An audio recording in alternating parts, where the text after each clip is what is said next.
اعوذ باللہ من الشیطان الرجیم، بسم اللہ الرحمن الرحیم۔ لن تنالوا البر حتى تنفقوا مما تحبون وما تنفقوا من شيء فإن الله به علیم۔ كل الطعام كان حلا لبني إسرائيل إلا ما حرم إسرائيل على نفسه من قبل أن تنزل التوراة قل فأتوا بالتوراة فاتلوها إن كنتم صادقين۔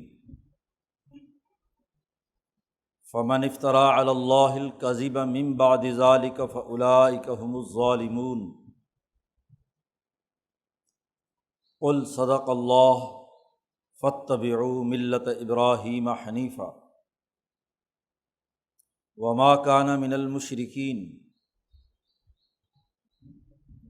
إن أول بيت وضع للناس للذي ببكة مباركا وهدى للعالمين فيه آيات بينات مقام إبراهيم ومن دخله كان آمنا وللہ علی الناس حج البیت من استطاع الیہ سبیلا ومن کفر فإن اللہ غنی عن العالمین۔ قل یا اہل الکتاب لم تکفرون بآیات اللہ واللہ شہید علی ما تعملون۔ قل یا اہل الکتاب لم تصدون عن سبیل اللہ من آمن تبغونها عوجا وانتم شہداء وما اللہ بغافل عما تعملون۔ یا ایہا الذین آمنوا ان تطیعوا فریقا من الذین اوتوا الکتاب یردوکم بعد ایمانکم کافرین وکیف تکفرون وانتم تتلی علیکم آیات اللہ وفیکم رسولہ ومن یعتصم باللہ فقد ہدی الی صراط مستقیم۔ صدق اللہ العظیم۔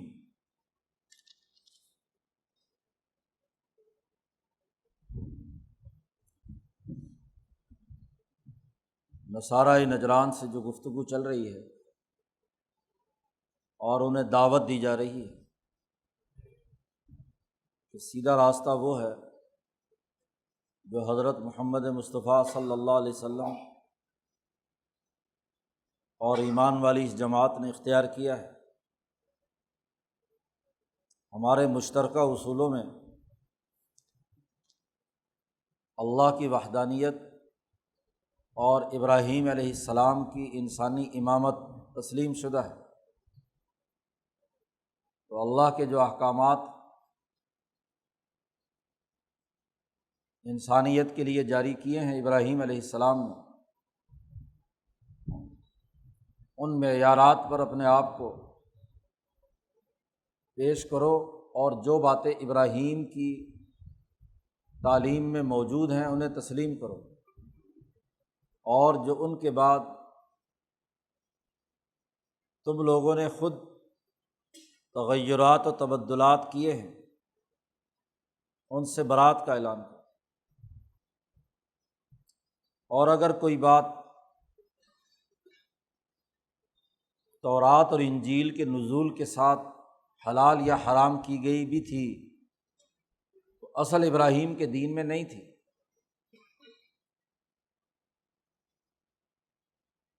وہ اگر اسرائیل کی ضرورت کی وجہ سے ہوئی تو اس کا یہ مطلب نہیں کہ وہ اصل ابراہیمی اصول میں شامل ہو گئی۔ دعوت یہاں یہ ہے کہ فاتبعوا ملت ابراہیم حنیفا،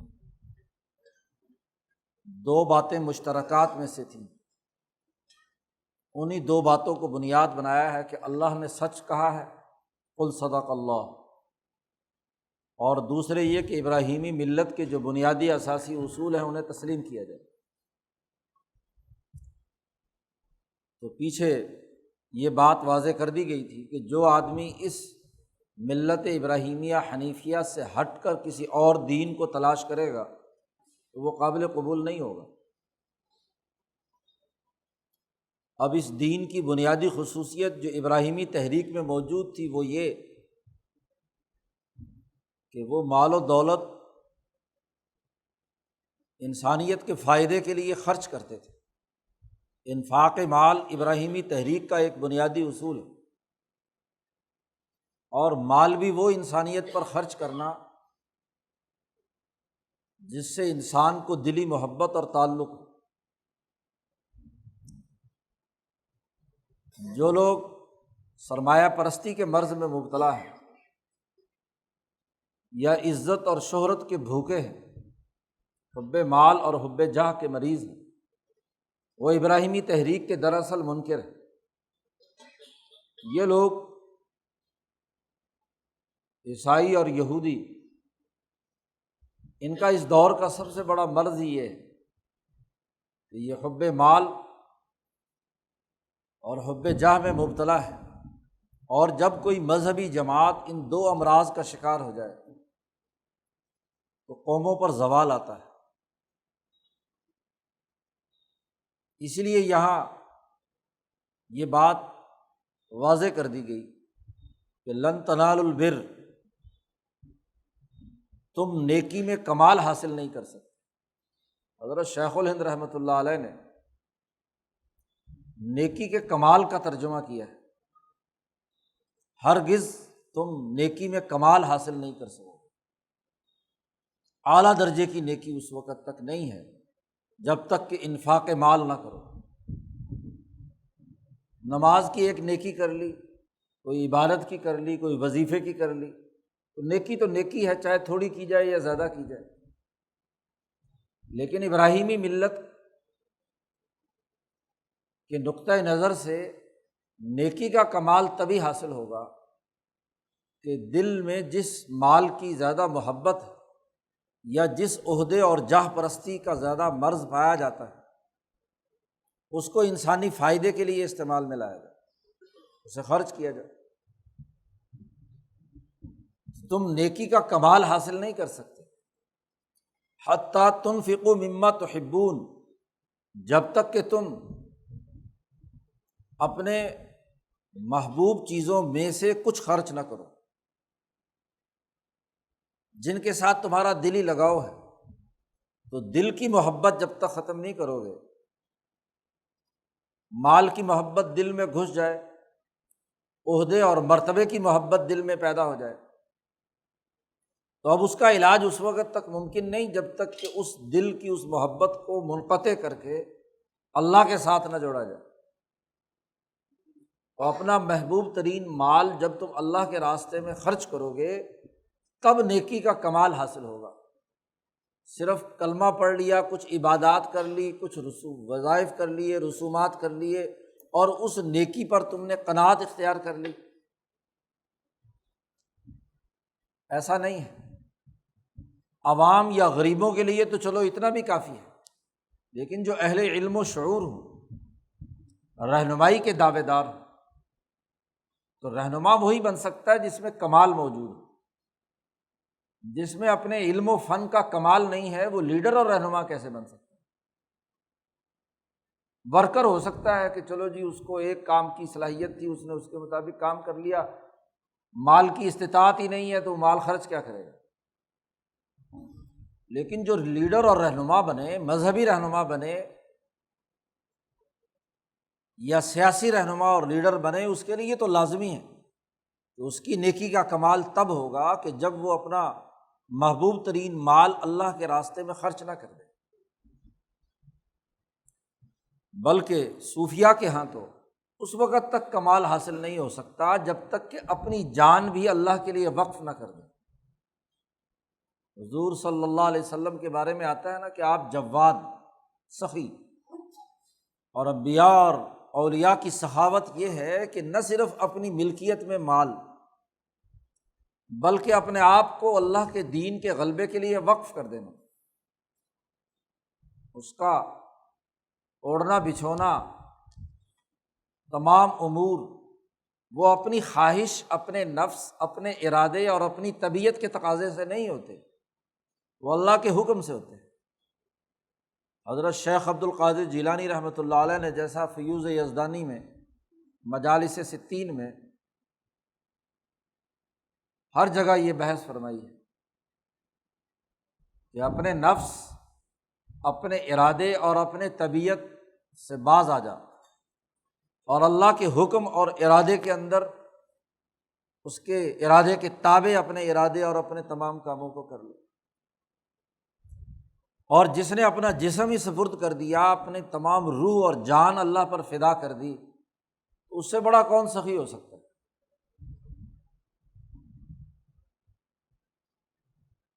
سید الطائفہ حضرت حاجی امداد اللہ مہاجر مکی رحمۃ اللہ علیہ نے نواب محمود علی خان کو جو خط لکھا، اس میں حضرت نے یہ فرمایا کہ لوگوں میں مال خرچ کرنے کے نام پر داد و دہش کا سلسلہ ختم کر دو۔ یہ نہ ہو کہ تم وہاں سے مال منگا کر یہاں لوگوں میں تقسیم کر کے کہو کہ میں بڑا سخی ہوں۔ جو اپنے وجود کو اللہ کے سپرد کر بیٹھا، اس سے بڑا کوئی جواد اور سخی نہیں ہو سکتا۔ تو اپنے آپ کو سپرد کرو۔ تو جو چیز بھی مما تحبون، انسان کو سب سے زیادہ پیاری اپنی جان ہوتی ہے، پھر مال ہوتا ہے۔ تو مال اور جان جب تک اللہ کے لیے وقف نہیں کرو گے، خرچ نہیں کرو گے، تو نیکی میں کمال حاصل نہیں ہو سکتا۔ اور وما تنفقوا من شیء، اللہ پاک فرماتے ہیں کہ جو بھی معمولی سی چیز جو بھی خرچ کرو گے، روپیہ، پیسہ، اپنا عہدہ اور اپنی طاقت، انسانی مفاد کو پورا کرنے کے لیے خرچ کرو گے، اپنا وقت خرچ کرو گے، اپنی جان خرچ کرو گے، اپنی گفتگو اور اپنی چال ڈھال اور اپنے اعمال انسانی فائدے کے لیے خرچ کرو گے، ظلم مٹانے، عدل قائم کرنے، انسانوں کو سچائی کی دعوت دینے، جو بھی خرچ کرو گے، من شیء فإن اللہ بہ علیم، بے شک اللہ پاک اسے اچھی طرح جانتا ہے۔ کہ تم نے کوئی فضول اور گری پڑی چیز لوگوں میں تقسیم کی ہے یا اپنا محبوب ترین مال خرچ کیا ہے؟ تمہیں جس کی ضرورت نہیں تھی وہ اٹھا کر باہر دے دو۔ جیسے آج کل سرمایہ داری نظام والے کہتے ہیں چھلکتی ہوئی معیشت، کہ سرمایہ دار کا پیالہ اتنا بھر دو کہ اس میں سے جو چھلک کر باہر نکلے وہ غریبوں کو مل جائے۔ عجیب فلسفی ہے یہ، تو مما تحبون نہیں ہے، یہ تو مجبوری ہے کہ آپ کے پیالے میں آتا ہی نہیں ہے۔ انسان 2 روٹی سے زیادہ کھا نہیں سکتا، ایک سوٹ بیک وقت ایک سوٹ سے زیادہ پہن نہیں سکتا، 6 بھائی 2 فٹ کی جگہ سے زیادہ بڑی میں جگہ میں سو نہیں سکتا، کتنی ٹانگیں پھسارے گا، کتنے کمروں میں پھیلا لے گا، تو وہ تو مجبوری ہے نا۔ یہ خرچ نہ کرنا نہیں ہے، بلکہ انسانی مفاد کے لیے ایسا نظام بنانا کہ جس سے تمام لوگوں کی ضروریات پوری ہوں۔ تو یہ جو عیسائیوں کا وفد آیا تھا، ان کی سب سے بڑی خرابی یہ تھی کہ مال قیصر سے ملتا ہے، اس کے دربار میں عزت ملتی ہے، تو اب اگر ہم مسلمان ہو گئے تو یہ عزت چھن جائے گی، عہدہ ختم ہو جائے گا۔ اب اگر سچائی پر قائم ہوں گے تو یہ مال ملنا بند ہو جائے گا۔ تو جب تک یہ خرچ نہیں کرو گے نیکی کا کمال حاصل نہیں ہو سکتا۔ تو مرض کی نشاندہی کر دی کہ یہ سرمایہ پرستی، حب مال اور حب جاہ، یہ سبب ہے تمہاری ترقی کی راستے میں رکاوٹ۔ اس لیے قانون اور ضابطہ بتا دیا کہ مال خرچ کرنا، جان خرچ کرنا، یہی کمال ہے۔ ابراہیمی تحریک کا بنیادی اصول ہے۔ اب جب نبی اکرم صلی اللہ علیہ وسلم نے یہ سچائی کی دعوت دی تو نصارہ نجران کا ایک اعتراض عیسائیوں اور یہودیوں کا یہ بھی تھا کہ آپ ابراہیمی تحریک کی دعوت دیتے ہیں، جبکہ ابراہیمی تحریک کے انبیاء اسرائیل اور اس کے بعد تورات اور انجیل میں ابراہیمی قانون اور ضابطہ جو بیان کیا گیا ہے وہ یہ کہ وہ اونٹ کا دودھ اور گوشت استعمال نہیں کرتے تھے، حرام قرار دیا گیا ہے۔ اور تم مسلمان ہو کر ابراہیمی ملت کی اتباع کے باوجود، اس دعوے کے باوجود اونٹ بھی خوب ذوق سے شوق سے کھاتے ہو اور دودھ بھی کھاتے ہو۔ یہ ان کی طرف سے اعتراض ہوا کہ جب مشترکات پر ہم گفتگو کر رہے ہیں اور آپ اس کے حوالے سے ابراہیم کی طرف دعوت دیتے ہیں۔ اس طرح آیات کا پورا ربط سمجھ میں آ جاتا ہے کہ مشترکات میں ابراہیم کو معیار جب مانا ہے تو ابراہیمی جو تعلیم ہمارے پاس آئی ہے تورات اور انجیل میں، وہ تو یہ ہے کہ اسرائیل کے اوپر یعقوب علیہ السلام پر اونٹ کا گوشت اور دودھ حرام تھا، اور تورات میں بھی یہ موسیٰ علیہ السلام پر یہ حکم نازل ہوا، اور آپ ابراہیمی دین کے ساتھ وابستگی کے دعوے دار ہیں اور اونٹ اور گوشت خوب کھاتے ہیں۔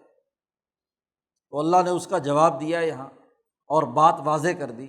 کہ کل الطعام کان حلا لبنی اسرائیل، تمام کھانے جو حلال ہیں وہ بنی اسرائیل پر حلال تھے۔ اصل ابراہیمی تحریک میں یہ اونٹ اور گوشت کی حرمت نہیں ہے، تمام پاکیزہ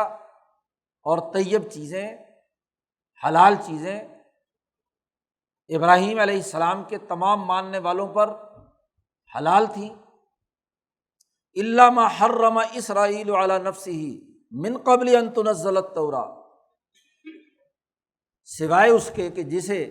خود اسرائیل نے اپنے نفس پر حرام قرار دیا، اور وہ بھی تورات کے نازل ہونے سے کہیں پہلے۔ تورات تو موسیٰ علیہ السلام پر نازل ہوئی، جو یوسف علیہ السلام سے 200 سال کے بعد آئے، 200-250 سال کے بعد، اور خود یوسف علیہ السلام یعقوب کے بیٹے ہیں، اسرائیل کے بیٹے ہیں۔ تو جو بات 200-250 سال کے بعد نازل ہوئی ہے، اس سے بہت پہلے یعقوب نے خود اپنے اوپر اسے حرام قرار دیا تھا۔ اب خواہ اسرائیل نے یعنی یعقوب علیہ السلام نے کسی نذر اور منت کے نام پر اپنی محبوب ترین چیز اللہ کے راستے میں نذر مان کر اپنے اوپر حرام قرار دی ہو کہ میرے بیٹے مجھے واپس مل جائیں، یوسف اور بنیامین، اگر وہ مجھے مل گئے تو میں اپنی محبوب ترین چیز نہیں کھاؤں گا۔ یا خود یعقوب کی جسمانی حالت ایسی تھی، مختلف اقوال ہیں کہ گوشت اونٹ کا کھانے سے ان کے جسم پر خارش یا تکلیف یا کوئی مرض پیدا ہوتا تھا، جو بھی وجہ ہو۔ تو اسرائیل اور اس کی اولاد کا معاملہ یہی تھا کہ انہیں یہ گوشت ہضم نہیں ہوتا تھا، اونٹ کا گوشت اور اس کا دودھ، چاہے مرض کی وجہ ہو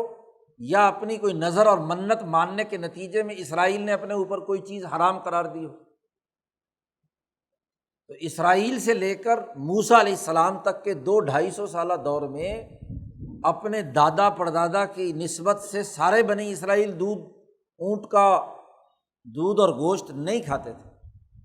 انہیں تکلیف ہو جاتی تھی۔ تو تورات میں حکم نازل ہوا موسیٰ علیہ السلام کے کہ تم یہ نہ کھایا کرو،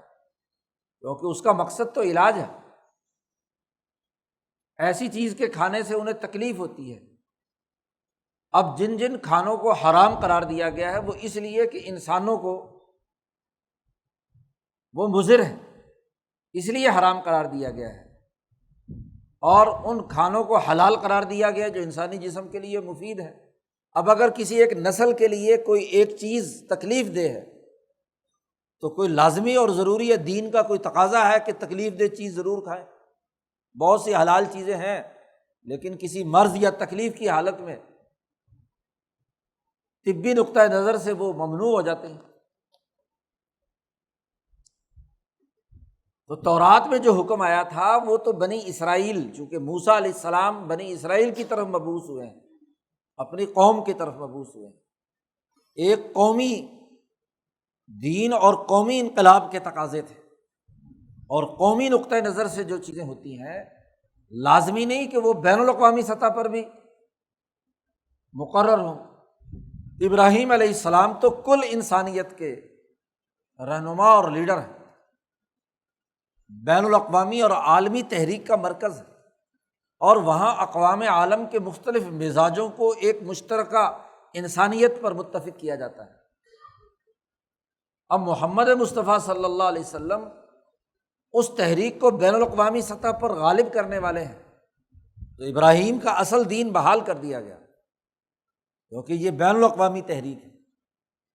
یہ صرف اسرائیل اور ان کی اولاد بنی اسرائیل کے مزاج کے مطابق تھوڑا ہی ہوگا دین، یہ فرق۔ مولانا سندھی نے یہاں بڑی خوب بات کی ہے کہ یہاں عام طور پر مفسرین اس بات کو نظر انداز کر دیتے ہیں کہ حضور صلی اللہ علیہ وسلم کی 2 بعثتیں ہیں۔ اس مسئلے کو امام شاہ ولی اللہ دہلوی نے حل کیا ہے۔ شاہ صاحب کہتے ہیں کہ حضور صلی اللہ علیہ وسلم کی 2 بعثتیں ہیں، ایک بعثت قریش کی طرف قومی نقطۂ نظر سے، بہت سے آیات و احکامات اور احادیث کا تعلق قریش کے حوالے سے ہے، اور دوسری بعثت نبی اکرم صلی اللہ علیہ وسلم کی اقوام عالم کی طرف، یا ایھا الناس انی رسول اللہ الیکم جمیعا۔ حضور سے کہا گیا کہ آپ اعلان کر دیں کہ تمام انسانیت کی طرف میں رسول بنا کر مبعوث کیا گیا ہوں، اور جتنے بین الاقوامی قانون ہیں وہ اقوام عالم کے انسانی مزاج کے مطابق آپ کو دیے گئے۔ تو بنی اسرائیل پر اگر ایک چیز حرام تھی تو ان کے قومی نقطۂ نظر سے تھی۔ حضور اقدس صلی اللہ علیہ وسلم ابراہیم کی اصل تحریک کو بین الاقوامی سطح پر قائم کرنے کے لیے آئے ہیں، تو یہاں قومی قانون نہیں چلے گا، یہاں بین الاقوامی قانون جو انسانیت کا اصل ابراہیم نے زندہ کیا تھا اس کے مطابق بات ہے۔ تو تورات کے نزول سے بہت پہلے بنی اسرائیل کے لیے یہ خود اسرائیل نے اپنے اوپر اس کو حرام قرار دیا تھا، اپنے قومی مزاج، اپنی طبیعت کی وجہ سے۔ یہاں امام شاہ ولی اللہ دہلوی نے بڑی اچھی بحث کی ہے قانون سازی کے حوالے سے۔ فقہی اور قانونی نقطۂ نظر سے اس رائے کا مطالعہ کیا جانا بہت اہمیت رکھتا ہے۔ قل فأتوا بالتوراۃ فاتلوها ان کنتم صادقین، اے محمد صلی اللہ علیہ وسلم ان سے کہہ دیجئے کہ تم تورات میں کوئی ایسی آیت یا قانون دکھاؤ کہ جس میں یہ بات بتلائی گئی ہو کہ ابراہیم پر یہ چیز حرام قرار دی گئی تھی۔ اسرائیل کی حرمت یا بنی اسرائیل پر اس کی حرمت کا قومی نقطۂ نظر سے تو تذکرہ ہے تورات میں، اس لیے تو حرام قرار دیا گیا، لیکن کہیں تورات میں یہ لکھا ہو کہ ابراہیم پر یہ حرام تھا، یا ابراہیمی اصول بھی تو تورات میں بیان کیے گئے ہیں، تو ان اصولوں میں کہیں یہ بات شامل ہو تو وہ نشاندہی کرو ان کنتم صادقین، اگر تم سچے ہو۔ اب اس آیت کا سیاق و سباق اس کے بغیر سمجھ میں نہیں آ سکتا کہ ابراہیم کے جو اصل اصول ہیں ان میں یہ بات قطعی طور پر نہیں ہے، وہاں تو انسانیت کے لیے تمام کھانے حلال قرار دیے گئے۔ فمن افترى علی اللہ الکذب، جو آدمی بھی اللہ پر جھوٹ بولے گا من بعد ذالک، اس کے بعد جب انہیں چیلنج دیا گیا نصارہ نجران کو، وہ بڑے بڑے تورات کے حافظ بھی تھے، کتابیں بھی موجود تھی، اللہ نے چیلنج دیا کہ لاؤ کتاب لاؤ اور پڑھ کر کہیں دکھاؤ کہ کسی آیت میں یہ لکھا ہو کہ ابراہیم کے اصولوں میں یہ اونٹ کا گوشت اور دودھ حرام ہو۔ یہ تو اسرائیل کے بارے میں لکھا ہے، اور اسرائیل کی بات، بنی اسرائیل کی بات ان کے قومی مزاج کے مطابق، تو جب ان سے ثابت نہیں ہو سکا تو اللہ نے پھر کہا فمن افترى علی اللہ الکذب من بعد ذلک، اس کے بعد تم اگر اللہ پر جھوٹ بولو کہ اللہ نے ابراہیم پر یہ چیز حرام قرار دی تھی تو فاولئک ھم الظالمون، تو وہی لوگ ظالم ہیں۔ اس سے بڑا ظلم کیا ہوگا کہ ابراہیم کی طرف سے ایک قانون جاری نہیں ہوا اور اسے ابراہیم کی طرف منسوب کر کے دوسروں پر حجت قائم کرتے ہو۔ جب ان کے پاس جواب نہیں تو اب آگے ابراہیمی تحریک کے مزید اصول واضح کیے جا رہے ہیں۔ قل صدق اللہ،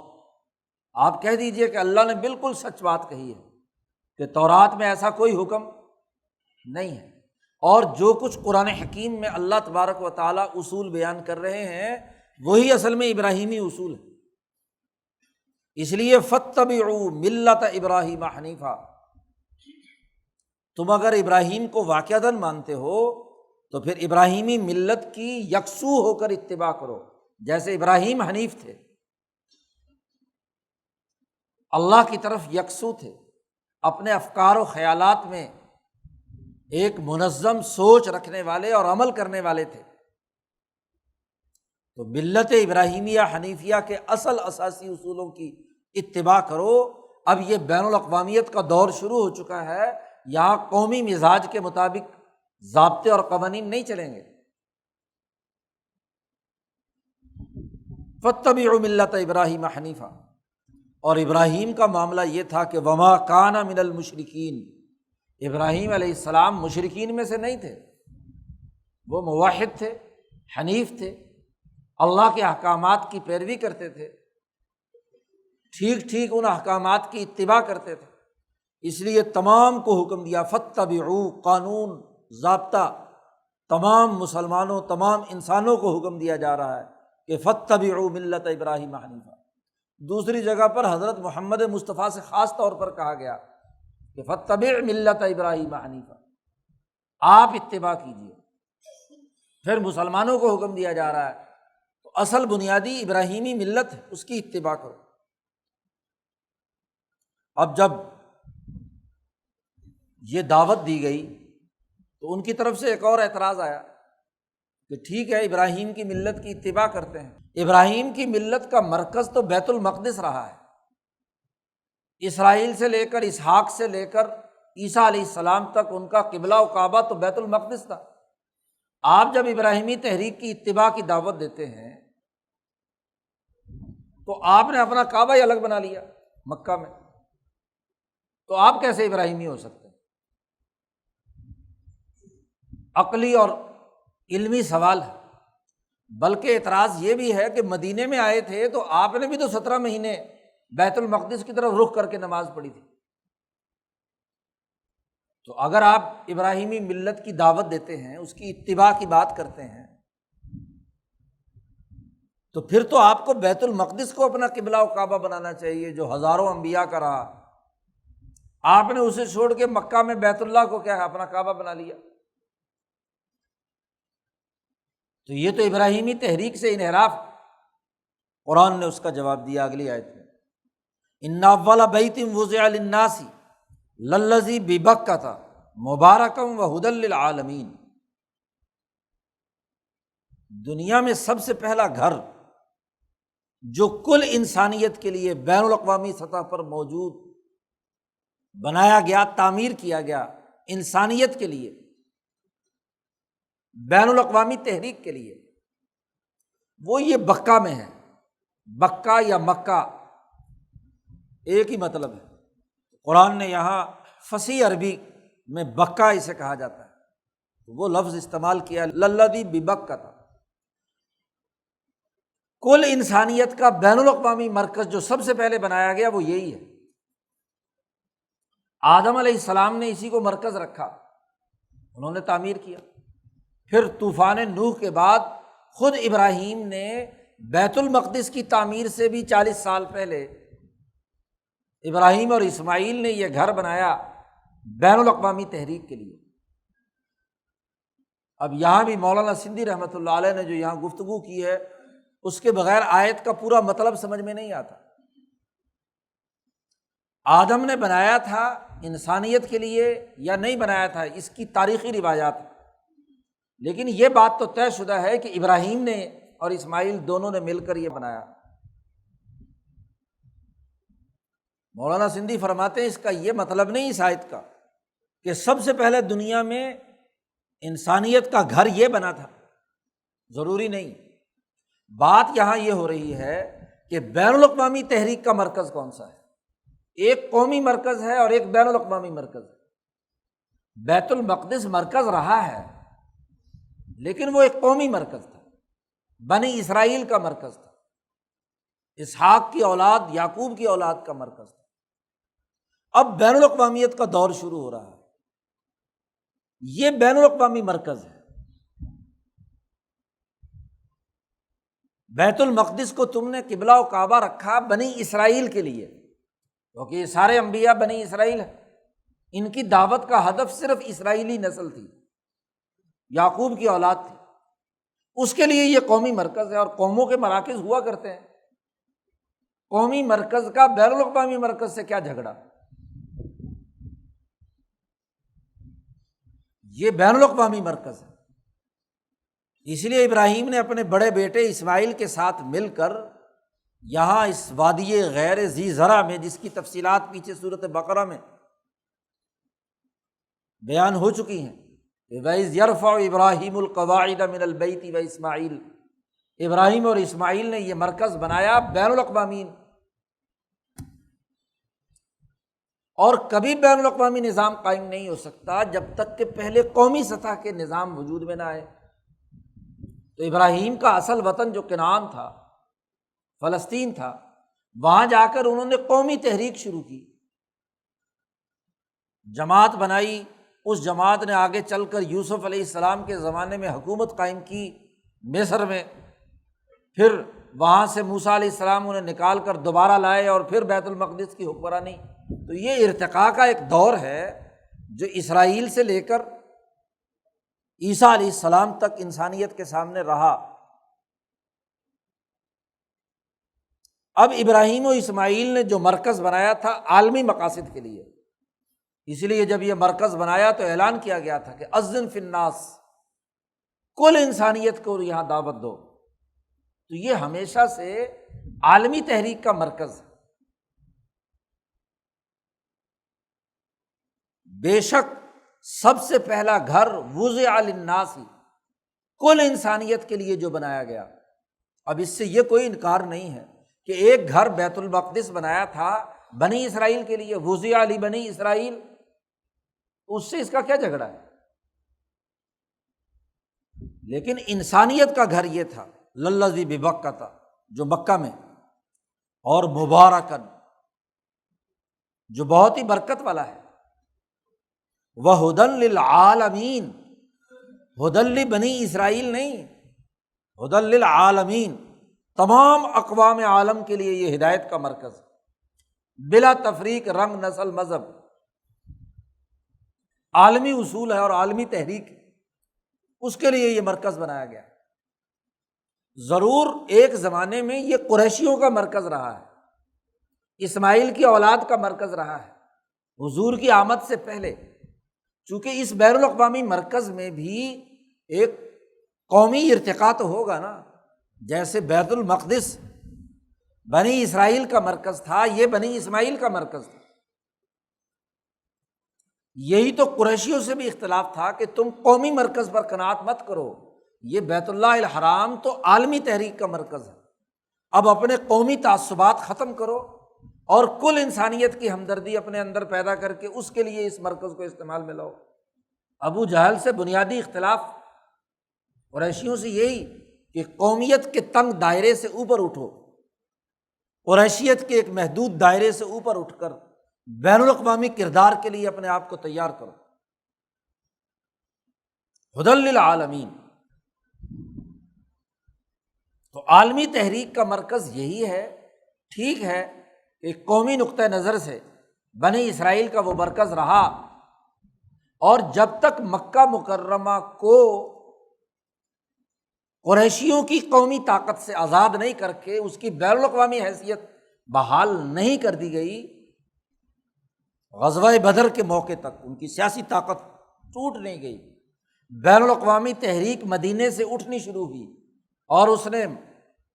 بیت اللہ کے اس مرکز کو آزاد کرانے کا عمل شروع کر دیا، اور امید کی کرن سامنے آ گئی کہ اب ان کی سیاسی طاقت ٹوٹ گئی، تو 17 مہینے پورے ہو گئے تھے، اس لیے کیا ہے، بیت المقدس کے بجائے کیا ہے، اپنے عالمی مرکز کی طرف رخ کر کے نماز پڑھی۔ جب تک وہ قومی مرکز تھا تو چونکہ مدینے کے یہودی یہاں رہتے تھے اور وہ بیت المقدس کی طرف رخ کر کے نماز پڑھتے تھے، تو ٹھیک ہے، حضور بھی نماز پڑھتے رہے۔ کسی قوم کو بین الاقوامیت کے لیے تیار کرنا ہو تو پہلے مرحلے میں ان سے لڑائی جھگڑا کرنے کا کیا فائدہ؟ تو اس لیے مدینے والے اگر اپنا مرکز بیت المقدس کو مانتے تھے تو ٹھیک ہے، وہ بھی ایک قومی مرکز ہے، اور قریشیوں کا ایک مرکز قومی مرکز ہے۔ غزوہ بدر کے موقع پر جب اس کی طاقت اور قوت ٹوٹ گئی تو اب کیا ہے، بین الاقوامی مرکز کو اصل حیثیت بحال ہونے کا موقع آ گیا، تو حضور صلی اللہ علیہ وسلم نے اس کو مرکز بنا کر پھر باقی جو رہی سہی طاقت تھی اگلے 8-9 سال میں ختم کر کے مکہ فتح کیا، تو اسے عالمی مرکز کے طور پر دوبارہ بحال کر دیا۔ تو اس میں جھگڑے کی کیا بات ہے؟ نصارائی نجران سے یہ گفتگو فتح مکہ کے بعد ہو رہی ہے، تو اب اس کی عالمی حیثیت بحال ہو چکی،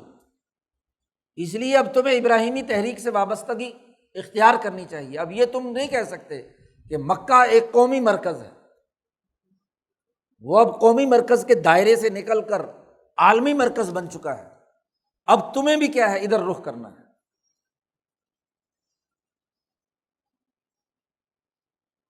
فیہ آیات بینات مقام ابراہیم، یہ بین الاقوامی مرکز ہے، پیمائش کر لو پورے کرۂ ارض کی، تمام جانبوں کا احاطہ کر لو۔ اس مرکز میں بڑی نشانیاں ہیں، آیات بینات، اور بالخصوص مقام ابراہیم ہے،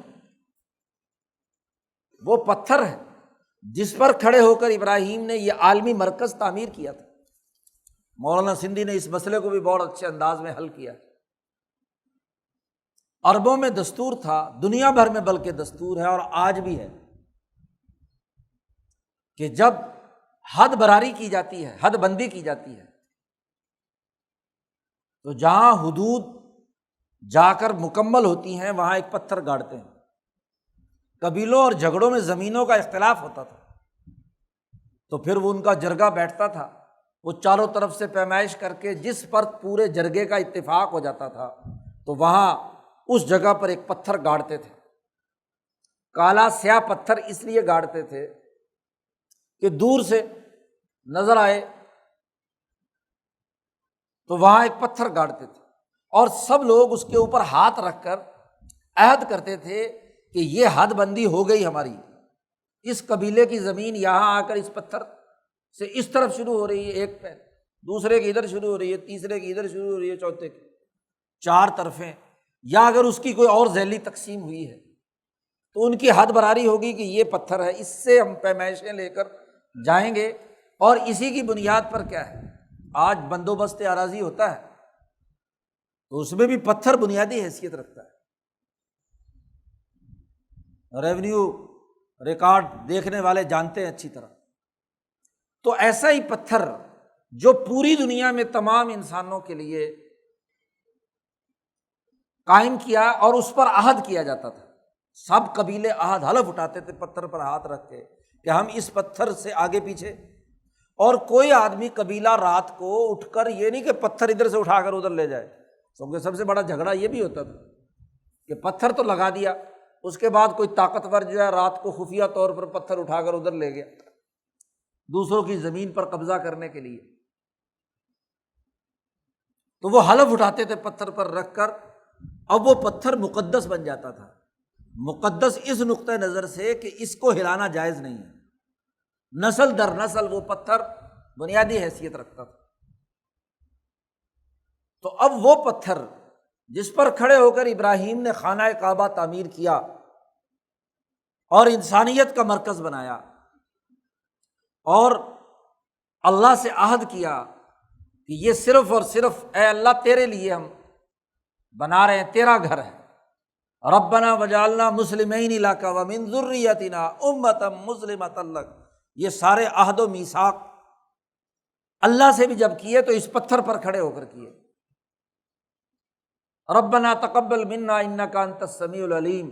ہم تیرے لیے یہ گھر تعمیر کر رہے ہیں۔ تو جیسے انسانوں کے درمیان کسی چیز کو مرکز بنا کر لوگ اس پر عہد کرتے ہیں، تو دنیا کا سینٹرل پلیس یہی ہے مکہ، اور اس میں بھی یہ خانہ کعبہ کی جگہ، یہاں یہ پتھر لگا کر خانہ کعبہ تعمیر کر دیا، اور جس منفرد پتھر پر کھڑے ہو کر ابراہیم نے یہ کام کیا اس پہ ابراہیم کے پاؤں کے نشان آج بھی موجود ہیں۔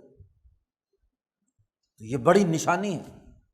قوموں کے اجتماعی نظام میں، سیاسی اور اجتماعی نظام میں اس پتھر کی بڑی قیمت ہے۔ یہی معاملہ اس حجر اسود کا ہے، وہ کالا پتھر دراصل اسی بنیاد پر کیا ہے لگایا گیا۔ اب وہ جنت سے آیا اور اس کو چونکہ ایک مقدس معاہدہ ہو رہا ہے اللہ کے درمیان اور کل انسانیت کے نظام کے درمیان، تو چاہے وہ جنت سے آیا ہو یا یہیں کا پتھر ہو، اس پتھر کو مرکز بنا کر اس پر چونکہ اللہ سے ربط کا ایک معاہدہ ہوا جو انسانی دنیا میں جھگڑے نمٹانے کے لیے ہوتا تھا، تو اس لیے آیات بینات، بڑے سنگھائی میل ہیں، بڑی نشانیاں ہیں اس مقام پہ۔ صفا کا پہاڑ ہے، مروہ ہے، شاعر میں سے ہے، منی ہے، مزدلفہ ہے، عرفات ہے، خود یہ مکہ ہے۔ یہاں تو صرف اتنی ہی بات ہے فی آیات بینات، بڑی نشانیاں ہیں، اور ان میں سب سے اہم ترین مقام ابراہیم۔ یہاں کیا عہد کیا گیا؟ یہ عہد کیا گیا دو بنیادی عہد ہیں، ایک امن کا، بلا تفریق رنگ نسل مذہب، تمام انسانیت کے لیے یہ امن کا مرکز ہوگا۔ یہ اس پتھر پر کھڑے ہو کر عہد کیا گیا خانہ کعبہ میں، مقام ابراہیم۔ من دخلہ، جو بھی اس کے اندر داخل ہو گیا، یہاں اس حرم کے اندر آ گیا، کان آمنا، گویا کہ دنیا کا اجتماعی اور سیاسی نظام امن کی بنیاد پر قائم ہوگا، اس کا یہ مرکز ہے، یہ پتھر لگا دیا گیا، گاڑ دیا گیا۔ اس خانہ کعبہ کے اندر یہ عہد کیا جا رہا ہے کہ دنیا کی تمام اقوام کے لیے بلا تفریق رنگ نسل مذہب امن قائم کرنے کا یہ مرکز، جہاں بھی بد امنی ہوگی، خوف دہشت گردی ہوگی، اس کے خلاف یہ مرکز مزاحمت کرے گا۔ من دخلہ کان آمنا۔ اور جب یہ امن کا مرکز ہے تو وَلِلَّهِ عَلَى النَّاسِ حِجُّ الْبَيْتِ مَنِ اسْتَطَاعَ إِلَيْهِ سَبِيلًا، تمام انسانوں پر لازم ہے، اللہ کی طرف سے معاہدہ ہوا ہے، اللہ اور بندوں کا معاہدہ ہوا ہے کہ بندوں کو امن دینا ہے، اور اللہ نے انسانوں پر یہ فرض کیا ہے کہ جس کے اندر بھی استطاعت اور طاقت ہے وہ حج البیت، اس امن کے مرکز اس بیت اللہ میں آئے، اس کا ارادہ کرے، اس کا حج کرے، یہاں آ کر وہ حلف اٹھائے کہ وہ اپنے اپنے علاقے میں امن و امان کو یقینی بنائے گا۔ حاجی کی سب سے بڑی ذمہ داری حرم کے اندر بھی اور مناسک حج کے دوران بھی، فلا رفث ولا فسوق ولا جدال فی الحج، جھگڑا لڑائی دنگا فساد سے بچنا، اور یہ ٹریننگ حاصل کرنے کے بعد اپنے اپنے مرکز میں جا کر بھی اسے امن کا نمائندہ بننا ہے، دہشت گردی اور قتل و غارت گری کا مرکز نہیں۔ من استطاع الیہ سبیلا، جس میں بھی طاقت استطاعت ہے، اس کے فقہی قاعدے اور ضابطے وہ حج کے مسائل کے سلسلے میں قانونی طور پر بیان کیے ہیں فقہا نے۔ تو یہ مرکز کل انسانیت کے لیے امن کا ہے۔ ومن کفر فإن اللہ غنی عن العالمین، جس نے اس کا انکار کیا، عہد کرنے کے بعد توڑا، تمام انسانوں نے اللہ سے عہد کیا ہوا تھا، الست بربکم قالوا بلی، انبیاء کی اتباع کا حلف تھا، اور پھر اس مرکز میں آ کر امن کو قائم کرنا اور اس کے امن و امان کے نظریے کو دنیا بھر میں برقرار رکھنا، یہ انسانوں کے لیے لازمی تھا۔ اور جو آدمی اس سے کفر اختیار کرے گا، اس کا انکار کرے گا، تو اللہ تعالیٰ بے پرواہ ہے جہان والوں، سب لوگوں سے بے پرواہ ہے، غنی عن العالمین، عالمین کے فائدے کے لیے یہ مرکز بنایا، اور اگر عالمین نہیں آنا چاہتے تو اللہ کو کوئی پرواہ ہے؟ اللہ کی خدائی میں کیا کمی ہے؟ بے پرواہ ہے۔ یہ اصول اور ضابطہ بیان کرنے کے بعد کہا قل، اے محمد صلی اللہ علیہ وسلم ان سے کہہ دیجئے، سوال کیجئے، یا اہل الکتاب لم تکفرون بآیات اللہ، اللہ کی ان آیات کا کیوں انکار کرتے ہو؟ یہ نشانیاں ہیں، یہ حد بندی ہے، یہ عہد ہے، بیت اللہ پر اعتراض اٹھا کر تم کیوں انکار کرتے ہو؟ عالمی تحریک کا، ابھی تم قومی دائرے کے اندر الجھے ہوئے ہو، اور حالانکہ تمہارے سامنے یہ بات ہے کہ اس مکہ کے مرکز پر جو قومی ذہنیت کے لوگ، متعصبانہ سوچ رکھنے والے لوگ تھے، ان کا ابھی خاتمہ ہوا ہے، تو کیا تمہارا مرکز بچ سکے گا بیت المقدس؟ تم قومیت کے اس تنگ دائرے کے اندر محدود کب تک رہ سکتے ہو؟ لم تکفرون بآیات اللہ واللہ شہید علی ما تعملون، تم جو حرکتیں کر رہے ہو اللہ اچھی طرح باخبر، جو اعمال تم کر رہے ہو، خواہ اپنے قومی سوچ سے یا صرف تورات اور انجیل کی تعلیم کی بنیاد پر، اور وہ بھی محرف شدہ، اور اس میں سے بھی مطلب کی بات مانتے ہو، جبکہ اسی تورات اور انجیل میں ہے کہ ہمارے بعد ایک نبی آنے والا ہے مبشرا برسول یاتی من بعد اسمہ احمد، اس کی بات ماننا، اس بین الاقوامی تحریک کا حصہ بننا۔ واللہ شہید علی ما تعملون، قل کہہ دیجئے اے محمد صلی اللہ علیہ وسلم ان سے، یا اہل الکتاب لم تصدون عن سبیل اللہ من آمن تبغونها عوجا وانتم شہداء، مسلمانوں کو اللہ کے راستے سے کیوں روکتے ہو؟ یہ یہاں کے عیسائی اور یہودیوں نے یہ حرکت کی تھی کہ یہ جو محمد صلی اللہ علیہ وسلم کی طاقت اور قوت ہے، اس کے پیچھے یہ انصار مدینہ کی دو قبیلے اوس اور خزرج کی اجتماعیت۔ اوس اور خزرج وہ قبیلے تھے جو حضور صلی اللہ علیہ وسلم کی آمد سے پہلے 120 سال تک جنگ بعاث میں الجھے رہے، مشہور جنگ جو اوس اور خزرج کے درمیان رہی، جنگ بعاث، تو دونوں قبیلے ٹکراتے رہتے تھے، بس ایک دوسرے کا خون بہاتے تھے، قومیتیں اور نسلی تضادات موجود تھے، اور چونکہ یہاں یہودیوں کے بھی دو قبیلے تھے، بنو نذیر اور بنو قریظہ، ان کے درمیان بھی اختلاف تھا، تو ایک قبیلہ اوس کی طرف ہو جاتا اور ایک خزرج کی طرف ہو جاتا، اور دونوں لڑائی میں اپنے بندے بھی مرواتے اور ان کے بھی، تو قتل و غارت گری کا بازار گرم تھا۔ اب جب ان سے کہا کہ اپنی اپنی قومی عصبیتیں چھوڑ کر بین الاقوامی سطح پر امن کے لیے کردار ادا کرو، بیت اللہ کے مرکز کا بنیادی ہدف یہ ہے کہ من دخلہ کان آمنا، تو انہوں نے سازش کی، انہوں نے کہا کہ دیکھو یہ اس طاقت کا سب سے بڑا مرکز انصار مدینہ ہے، اور عجیب بات ہے سب مسلمان ہو کر اوسی اور خزرجی آپس میں ایسے بھائی بنے ہوئے ہیں کہ وہ اس جنگ کے نام و نشان ہی مٹ گئے، تو ان کو بڑی تکلیف ہوئی، تو اپنی عصبیت جو قومی تھی اس کو چھوڑنے کے بجائے جو وحدت پیدا ہو چکی تھی مسلمان جماعت میں، اس کو توڑنے کی سازش کر رہے ہیں۔ تو انہوں نے ایک آدمی کو تیار کیا کہ ان کی مجلس میں جانا اور غیر محسوس انداز میں جہاں اوسی بھی ہوں اور خزرجی بھی ہوں تو وہاں جنگ بعاث کا تذکرہ چھیڑ دینا، آگ لگانا تھوڑی سی، اور پھر اس کو بھڑکانا، تو کسی کی دکھتی ہوئی رگ پہ دیکھو جی فلاں نے جو خزرجی تھے اوسیوں کو ایسے مارا تھا فلاں موقع پر، بس ایسی بات چھیڑ دی، تو وہ جو جاہل لوگ ہوتے ہیں یا کمزور لوگ ہوتے ہیں وہ پھر بات سے بات نکلنی شروع ہوتی ہے، تو وہ اوسیوں نے کہا اچھا ہم نے بھی تو ان کو یہ جواب دیا تھا، اب وہ خزرجی اس کا جواب دے رہا ہے، اب ہوتے ہوتے ان کے درمیان پہلے تو صرف زبانی جنگ ہوئی اور پھر تلواریں نکل آئی۔ اس مجلس میں جھگڑا جب عروج پر پہنچنے لگا تو حضور صلی اللہ علیہ وسلم کو اطلاع ہو گئی، کسی نے جا کر حضور کو بتلا دیا کہ وہاں تو وہ اوسی اور خزرجی جو ہیں آپس میں تلواریں سونتے کھڑے ہیں اور خطرہ ہے کہ لڑائی نہ ہو جائے۔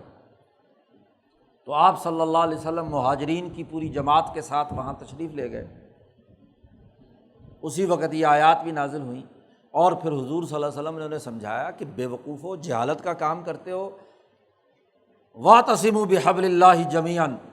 اور اللہ کو دیکھو تم کس لڑائی اور جھگڑے میں تھے، اللہ نے تمہارے درمیان پیار و محبت پیدا کیا، امن پیدا کیا، تو اب دوبارہ پھر ایک دوسرے کی خون کے پیاسے کیوں ہوتے ہو؟ تو خیر حضور صلی اللہ علیہ وسلم کے اس واعظ کو سن کر وہ ٹھنڈے ہوئے اور تلواریں پھینک کر ایک دوسرے سے گلے ملے اور رونے لگے کہ یہ کسی شریر نے ہمارے درمیان شرارت پیدا کی۔ تو وہ فتنہ تو ختم ہو گیا، لیکن اللہ پاک نے ان یہودیوں اور عیسائیوں سے سوال کیا ہے، یا اہل الکتاب، کتاب کے تم دعوے دار ہو۔ چلو جاہل اوس اور خزرجی، ان کے پاس تو کوئی کتاب نہیں آئی تھی، ان کے پاس تو علم نہیں تھا، یہ جہالت کی وجہ سے لڑ رہے تھے، تو جاہلیت کی لڑائی دوبارہ پیدا کرتے ہو، تم اپنے آپ کو اہل علم کے دعوے دار اور ابراہیم سے وابستہ کہتے ہو۔ گویا کہ اسی تناظر میں بات ہو رہی ہے۔ جب ابراہیم ہمارے مشترکہ، تو ابراہیم علیہ السلام تو امن کے داعی تھے، امن کے لیے یہ مرکز بنایا تھا، تم عجیب اپنے آپ کو تورات اور انجیل کے دعوے دار اور ابراہیم کے مشن کے دعوے دار کہتے ہو اور جا کر لڑائیاں پیدا کرتے ہو جہاں امن پیدا ہو چکا ہے، فساد مچاتے ہو۔ یا اہل الکتاب لم تصدون عن سبیل اللہ، کیوں اللہ کے راستے سے لوگوں کو روکتے ہو؟ من آمن، جو مسلمان ہو چکے ہیں، تبغونہا عوجا، تم اس میں کجی تلاش کرتے ہو، ان کی خرابیاں کمزوریاں تلاش کر کے ان کے درمیان جھگڑے پیدا کرتے ہو۔ وَأَنْتُمْ شُهَدَاء، اور تم خود جانتے ہو تورات کے اندر امن کا، انسانیت میں اتفاق کا جو حکم دیا گیا ہے۔ اوس اور خزرج کے پاس تو کوئی کتاب نہیں آئی تھی، ان کے پاس تو کوئی علم نہیں تھا، جاہل لڑیں تو بات سمجھ میں آتی ہے، تم علم کے دعوے دار ہو کر لڑائیاں پیدا کراؤ اور اپنے مفادات اٹھاؤ، یہ کون سی عقل مندی کی بات ہے؟ وَأَنْتُمْ شُهَدَاء، اور یاد رکھو وَمَا اللَّهُ بِغَافِلٍ عَمَّا تَعْمَلُونَ، تم جو حرکتیں کر رہے ہو، عمل کر رہے ہو، اللہ تعالیٰ اس سے غافل نہیں ہے۔ اللہ تعالیٰ کے ریکارڈ پر ہے کہ تم امن کے بجائے لڑائیاں، جھگڑے، خوف اور فرقہ وارانہ مسائل میں لوگوں کو الجھا رہے ہو۔ اور پھر مسلمانوں سے کہا گیا، یا ایھا الذین آمنوا ان تطیعوا فریقا من الذین اوتوا الکتاب، اے ایمان والو، اگر تم کسی اہل کتاب میں سے کسی ایک جماعت کی جو شرارت کرنے والی ہے اس کی اطاعت کرو گے، اس کی بات مانو گے، ان کے پیچھے لگ کر لڑائی جھگڑے شروع کر دو گے، تو یردوکم بعد ایمانکم کافرین، تم کو یہ پھیر دیں گے، تمہارے ایمان کے بعد تمہیں کافر بنا دیں گے۔ ان کا تو مقصد ہے ڈیوائڈ اینڈ رول، جھگڑا پیدا کریں، فرقہ واریت پیدا کریں۔ جن ملکوں میں امن ہو چکا، پورا ہندوستان ایک متحد، تمام نسلیں اور اقوام اس بین الاقوامی نظام اسلام کے تحت 800 سال تک ایک ملک اور ایک دھرتی میں اکٹھے رہے۔ اب یہ اہل کتاب نام نہاد علم کے عیسائی صرف نصارہ نجران کے لیے تو آیت نہیں ہے نا، وہاں انہوں نے شرارت کی تھی تو یہاں بھی تو کی، انہوں نے اپنے مطلب کے لیے یہاں ہندو مسلم جھگڑے کھڑے کیے، نسلی اور برادری کے جھگڑے کھڑے کیے، قوموں کے درمیان زبانوں کے اختلاف کی بنیاد پر جھگڑے کھڑے کیے، طبقات کی بنیاد پر لڑائی پیدا کی۔ تو مسلمانوں کو کہا گیا ہوش کے ناخن لو، تم اگر ان اہل کتاب کی عیسائیوں کی اطاعت کرو گے تو یہ تمہیں ایمان لانے کے بعد کافر بنا دیں گے۔ تو تشدد اور قتل و غارت گری، نسلی یا قومی عصبیت کی بنیاد پر یہ اختلافات، یہ تو کفر ہے۔ اور وَكَيْفَ تَكْفُرُونَ، تم کیسے یہ انکار کر رہے ہو، وَأَنْتُمْ تُتْلَىٰ عَلَيْكُمْ آیاتُ اللہِ، تم پر اللہ کی آیات تلاوت کی جا رہی ہیں۔ حضرت محمد مصطفیٰ صلی اللہ علیہ وسلم نے اس بیت اللہ الحرام کے مرکز کی امن کی بنیاد پر آیات تلاوت کی ہیں، قرآن نازل ہو رہا ہے، اللہ کے دو ٹوک احکامات تمہارے سامنے آ رہے ہیں، اور پھر تم کفر اختیار کرتے ہو، یعنی اتفاق اور اتحاد کے بعد دوبارہ نسلی عصبیت کی بنیاد پر لڑائی کرنا چاہتے ہو۔ اور پھر ایک اور بڑی اہم بات، وفیکم رسول، تمہارے درمیان رسول اللہ صلی اللہ علیہ وسلم موجود ہیں، ان کی موجودگی میں اگر تم نے اس وقت لڑائی شروع کی تو دنیا سے جانے کے بعد پھر تمہارا کیا حال ہوگا؟ لہذا قومی عصبیت اور نسلی عصبیت کا کی شرارت یہ اہل کتاب کرنا چاہتے ہیں، ان کی بات مت مانو، فرقہ وارانہ جھگڑوں میں مت الجھو۔ وفیکم رسول، اور یاد رکھو وَمَن يَعْتَصِم بِاللَّهِ، جس نے اللہ کو مضبوطی سے پکڑ لیا، فقد ہدی الی صراط مستقیم، وہ سیدھے راستے کی طرف ہدایت دیا گیا۔ جو اپنے آپ کو اللہ کے سپرد کر دے تو ضرور اس کو، ٹھیک ہے رسول اللہ صلی اللہ علیہ وسلم اپنی طبعی زندگی دنیا سے گزار کر پردہ فرما جائیں گے، دنیا سے چلے جائیں گے، لیکن اللہ تو موجود ہے، تو اللہ کی آیات اور اس کی رسی کو تم مضبوطی سے پکڑے رکھو گے تو سیدھی ہدایت پر ہوگے۔ اور اگر اللہ کے احکامات کو چھوڑ کر تم نے قومی عصبیتیں اور نسلی جھگڑوں کی بنیاد پر لڑائی یا تفریق اور ڈیوائڈ اینڈ رول کی سیاست کے شکار بن گئے تو تمہارے لیے کفر ہے، غلط راستہ ہے۔ تو قرآن حکیم نے یہاں مسلمانوں سے بھی یہ بات واضح کر دی کہ وہ ان کی سازشوں کا شکار نہ ہو، ان کی لڑائی جھگڑوں کے لیے آلہ کار کے طور پر استعمال مت ہو۔ یہ بین الاقوامی دین ہے، کل انسانیت کے لیے ہے، امن کا علمبردار ہے، عدل و انصاف اس کی ذمہ داری ہے۔ تمہاری ذمہ داریاں تو بہت زیادہ ہیں۔ اب یہاں سے قرآن حکیم نے اس عالمی پروگرام پر ایمان لانے والی جماعت کے جو بنیادی امور ہیں، اگلے رکوع سے قرآن حکیم نے اسے بیان کرنا شروع کیا ہے۔ یہاں اس رکوع میں حجت تمام کر کے بیت اللہ الحرام کی جو مرکزیت اور اس کے جو اصل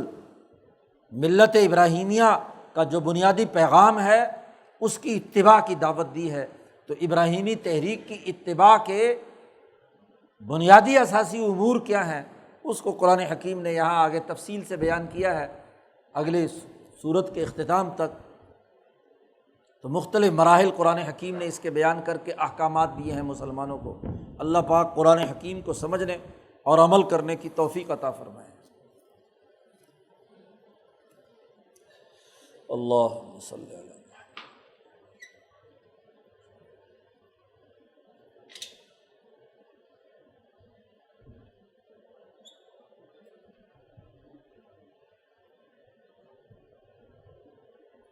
اجمعین۔